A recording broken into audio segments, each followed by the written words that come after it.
ഉള്ളൂ. ഇപ്പൊ ഞാൻ പറഞ്ഞോട്ടെ, ഒരു 10 മിനിറ്റ് ഒരു കള്ളൂടിന്റെ അടുത്തിരുന്നിട്ട് എടാ നിന്റെ റസൂലുള്ളാഹി 23 കൊല്ലം വാളിന് പറയുന്ന വിഷയം, വാള് എന്ന് പറഞ്ഞാല് അതിനൊരു എ ഉണ്ട്, ഒരു സെറ്റ് ഉണ്ട്, അതിനൊരു ഡബ്ല്യു ഉണ്ട്, അതിന്റെ ഇടയിൽ പിന്നെ കുറെ അക്ഷരങ്ങളുണ്ട്. അത് പൊങ്ങും താടും അതങ്ങനെ പോകും. ഒരു കള്ളുകൂടിനെ പിടിച്ചിട്ട് എവിടെ ഇടിച്ചിട്ട് 23 കൊല്ലത്തെ രാവും പകലും നിന്നെയൊക്കെ ഒരു നല്ല മനുഷ്യനാക്കാൻ വേണ്ടിയിട്ടാണ് നബി സല്ലല്ലാഹു അലൈഹി വസല്ലം തങ്ങൾ കഷ്ടപ്പെട്ടത്. അതിങ്ങനെ വേറൊന്നും പറഞ്ഞില്ല. 23 കൊല്ലത്തെ ത്യാഗവും കഷ്ടപ്പാടും കള്ളൂടി എന്റെ കൽവിലും വിട്ടുകൊടുത്താലില്ലേ, എന്റെ റസൂലുള്ളാഹി എന്ന് പറഞ്ഞ് നിലവിളിച്ചിട്ടോടും നമുക്ക് ഉണ്ടാകേണ്ട ഒരു വികാരമുണ്ട്. നമ്മൾ ഇടയ്ക്കിടെ ഇങ്ങനെ പറയണം, എന്റെ അല്ലാഹ്.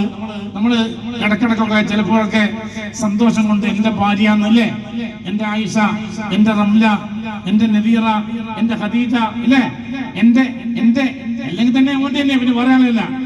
എന്നാലും സ്നേഹവായ്പിന്റെ ഏറനാടൻ ഭാഗത്ത്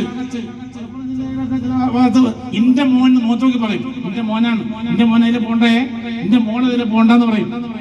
നമ്മളിവിടെ അങ്ങനെ പറയില്ലെങ്കിലും ഉള്ളിലില്ലേ എന്റെ കുട്ടികളൊപ്പ, അല്ല പഴയ കാലത്ത് കുട്ടികളൊപ്പ, ഇപ്പൊ എന്റെ അച്ചിക്ക, എന്റെ വച്ചിക്ക എന്നൊക്കെ പറയും. ഇപ്പോ ഇല്ലേ എന്റേത് എന്ന് ചേർത്ത് പറയുന്ന മലയാളത്തിലെ സ്നേഹത്തിന്റെ അല്ലെ വല്ലാത്ത സ്നേഹവായ്പിന്റെ ഒരു വാക്കില്ലേ. ഞാൻ ചോദിച്ചോട്ടെ, എപ്പോഴെങ്കിലും നമ്മള് എന്റെ അള്ളാഹു എന്ന് പറഞ്ഞിരുന്നോ? എന്റെ അള്ളാഹു ഒന്ന് ഉള്ളിൽ തട്ടിയിട്ട് എന്റെ അള്ളാഹു തിന്നുമ്പോ സ്വന്തം പുരയിൽ തന്നെ തിന്നുന്നേ, എന്റെ അള്ളാഹു തആല നല്ല രുചിയുള്ള ഭക്ഷണം കൊണ്ട് മുമ്പിൽ വന്നേറ്റു. അല്ലദീ ഖലഖനീ ഫഹുവ യഹ്ദീൻ വല്ലദീ ഹുവ യുത്ഇമുനീ വയസ്ഖീൻ. അല്ലേ, നമ്മൾ എപ്പോഴെങ്കിലും എന്റെ അള്ളാഹു എന്ന് പറഞ്ഞുകൊണ്ടിരുന്നോ?